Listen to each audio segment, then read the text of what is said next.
BKWSनि मासिगिरि बिबाननिफ्राय एरख'जानाय गाम्बारु मोसाहारिनि सायाव गोख्रों फिनजाथाय। BKWSनि लेङाइ मासिगिरि सृजन बसुमतारिया होदों बे गोख्रों फिनजाथायखौ। बुंदों गाम्बारु मोसाहारिनि गासै अजदफ्रा नंखाय। गाम्बारु मोसाहारिया काउन्सिलनि थांखि लानाय बायदि जेबो खामानि मावाखै।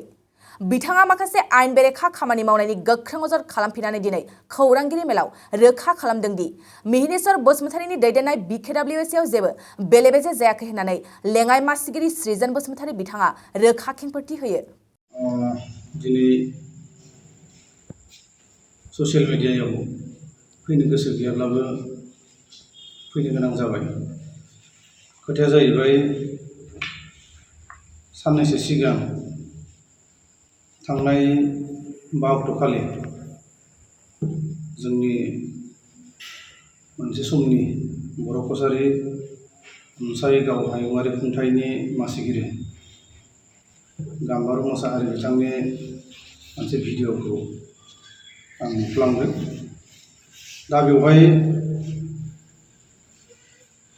बिथांनि जि बुंनाय रावफोर, बे रावफोरनि सायाव आंनि हेंथायै बुंनो सानाखैब्लाबो आङो माखासे बै समनिफ्राय काउन्सिल सोरजिनाय बिनि सिगांनि जि मोनसे आफाद खौसेथि बर' सुबुं आफादनि दाजेननाय समनिफ्रायनो जिहेतु आं दङ, दा बे हिसाबै आं जि मोनदांबोदों, जा मिथिबोदों, बेफोर खोथाखौ आं फोरमायनो सानदों।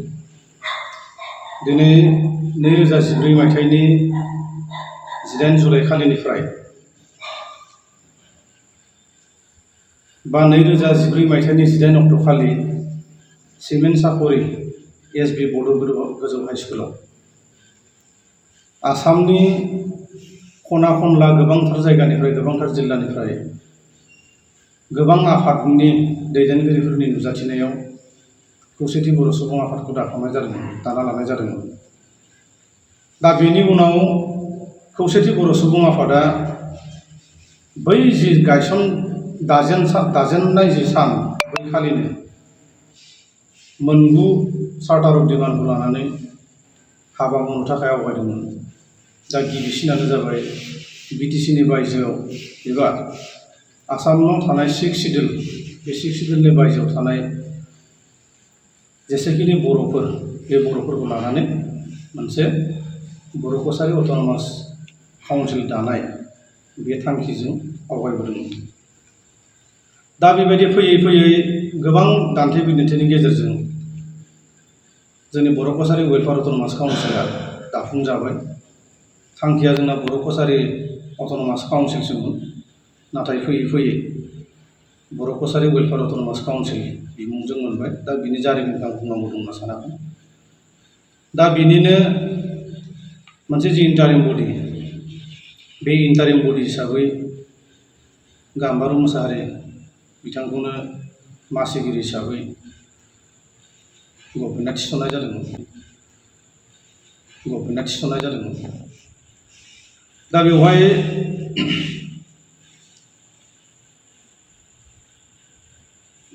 काउन्सिलनि जि सिफनि बिबानखौ जोंनि दा थानाय चिफ एक्जिकिउटिभ मेम्बारखौ, जोंनि सासे समाज सिबियारि आरो बै समनि खौसेथि बर' सुबुं आफादनि आफादगिरि, जोंनि बयनिबो आंगोनि मिहिनेश्वर बसुमतारि मानगोनां बिथांखौ गाहाय मावफुं सोद्रोमा सायख'नानै मान होबोदों। मिहिनेश्वर बसुमतारिनि जि मोनसे काउन्सिल दैदेननाय, जोङो गासै 14 सामोन। बे काउन्सिल दैदेननायाव जागायजेननायनिफ्राय भट टेकिं लाजेननायनिफ्राय दिनैसिमहालागै मिहिनेश्वर बसुमतारि बिथाङा, जोंनि चिफआ, सासेबो एक्जिकिउटिभ मेम्बारखौ, चेयारमेनानो जा, डेपुटि चेयारमेनानो जा, सासेखौबो गारनानै दोननानै सानसेबो एक्जिकिउटिभ काउन्सिल जिरायफेरनायखौ आं दिनैसिमहालागै नुफेराखै। आरो काउन्सिलनि जेसेखिनि डिसिसनफोर जायो, बे काउन्सिल डिसिसनखौ एक्जिकिउटिभ काउन्सिल मिटिंनि गेजेरजोंनो डिसिसनफोर लानाय जादों। दा बेवहाय माखासे खोथाफोरखौ बुंदों,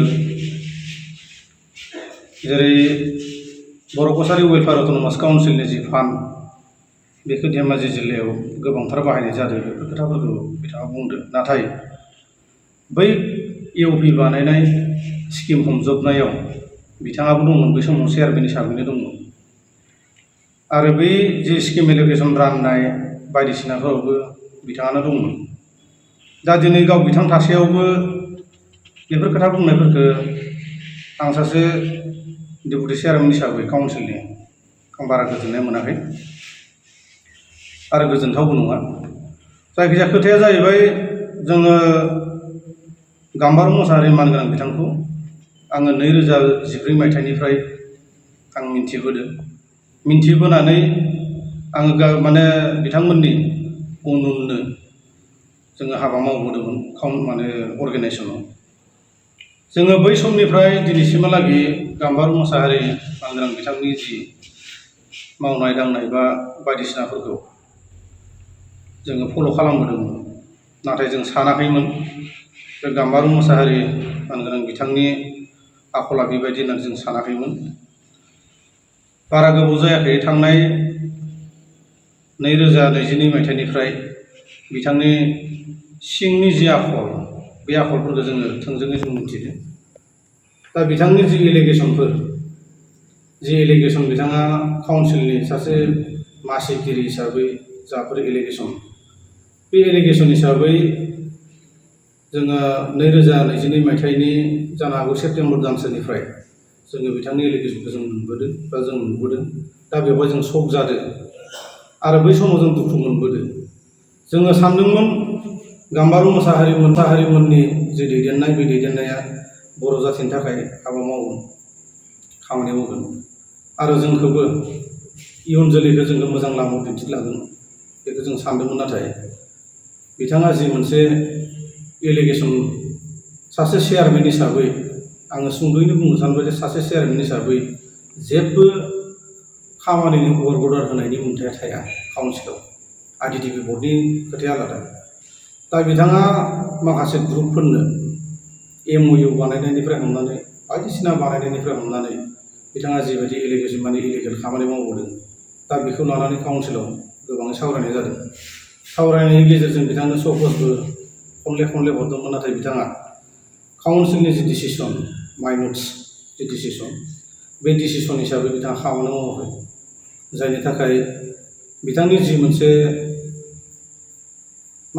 इलिगेल माखासे हाबा मावनाय, बे हाबा मावनायखौ आसाम गभर्नमेन्टनो जों खोन्थानो गोनां बाध्य जादोंमोन काउन्सिला। आरो बे हिसाबैनो आसाम गभर्नमेन्टआ बेखौ रिमुभेल खालामदों, बोख्लायनाय जादों। दा बोख्लायजाखांनायनि उनाव गावनि जि दाय दसफोर, जि गोरोन्थिफोर, बेखौ नुवालासिनो दिनै जोंनि जि चिफ, बे चिफखौ थोंजोङै ससियेल मिडियानि गेजेरजों बायदिसिना खोथा बुंनायखौ जों सासे उन जोलै हिसाबै जों गोजोननाय मोनाखै, जों दुखु मोनदों, जों उसुबिदा मोनदों। दिनै मिहिनेश्वर बसुमतारी बिथांखौ जों बुङोबा, जों गोबांथार बिथांनि जि जिउनि जारिमिनफोरखौ जों बोरलानानै नायोबा जोंबो नुगोन आरो गाम्बारु मोसाहारि मानगोनां बिथाङाबो मोजाङैनो मिथिगौ।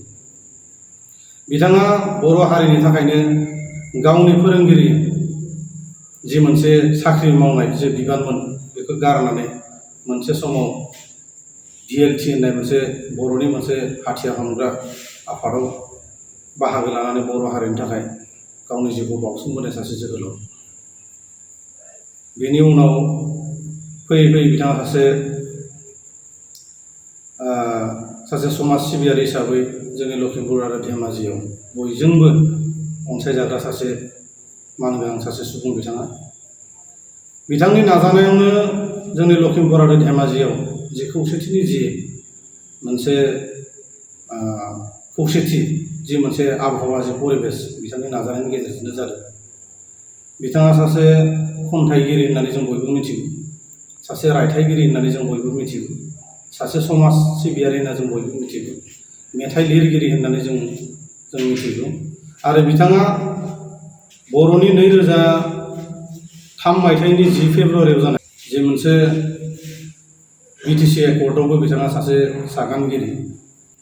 आरो 2020 मायथाइनि 27 जानुवारियाव जानाय जे बर'नि 3थि गोरोबथा, पिस एकर्ड बिटिआर जि पिस एकर्ड बिनिबो बिथाङा सासे सागानगिरि सासे गुरै गोसोनि मानसि बे सासे सुबुंखौ बेबायदि बायदिसिना बर' कसारि वेलफेयार अट'नमास काउन्सिलनि फान्डखौ गोसो बायदियै बाहायनो होननाया खोब दुखुनांथाव जादों। बुंथावामोन, बुंनो मोनामोन।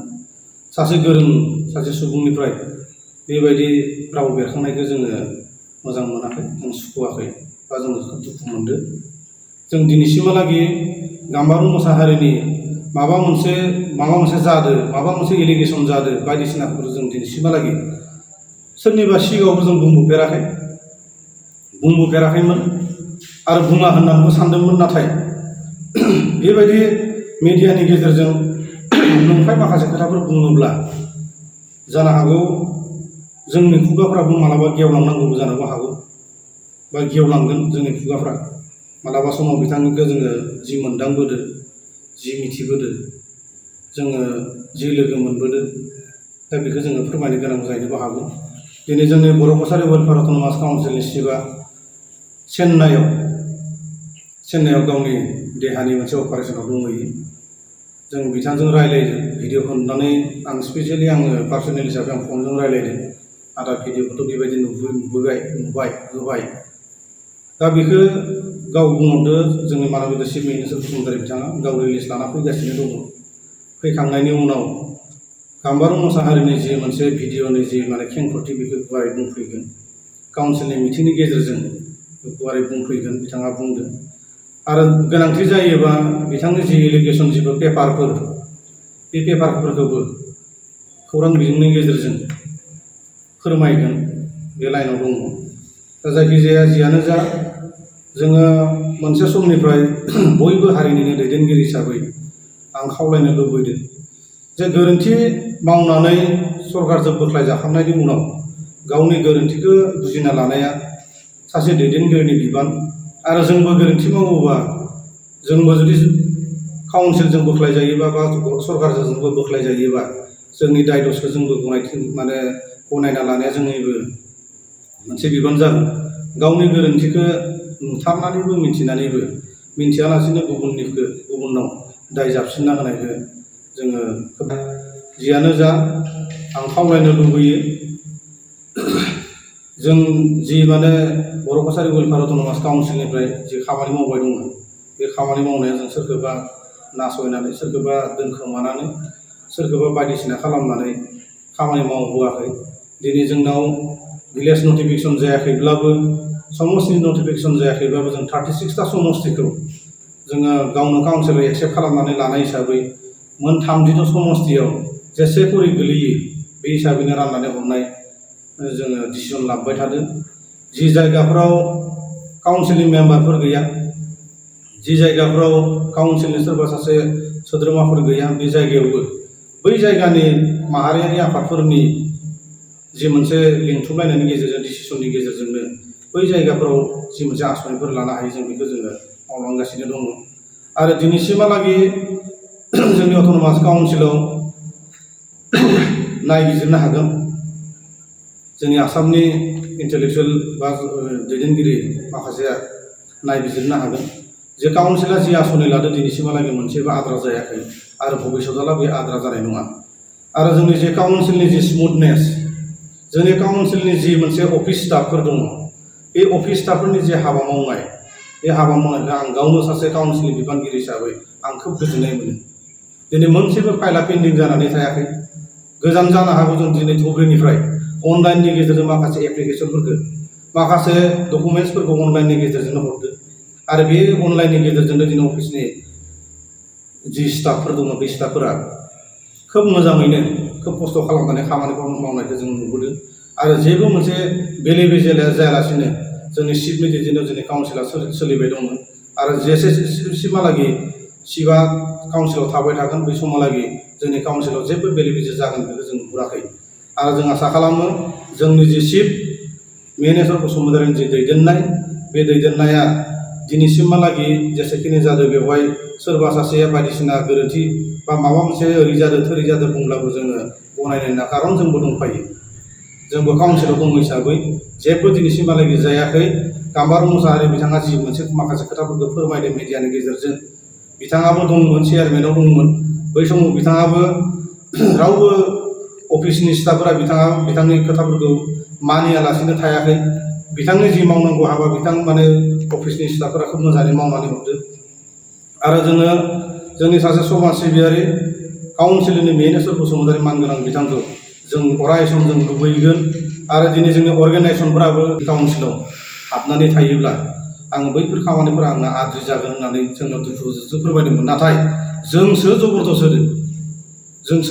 होदों जे आदा जायखिजाया जोङो सिटखौ बुंदो जे जायखिजाया जों जेसेखिनि जोंनि दैदेनगिरिफोरनि गेजेराव एलार्टनेसा फैगोन जोंनि समस्ति दानायनिफ्राय हमनानै इलेक्सन समसिमहालागै नों नङाब्ला जोङो आन्दायनाय मोनसे परिबेसाव फैगोन।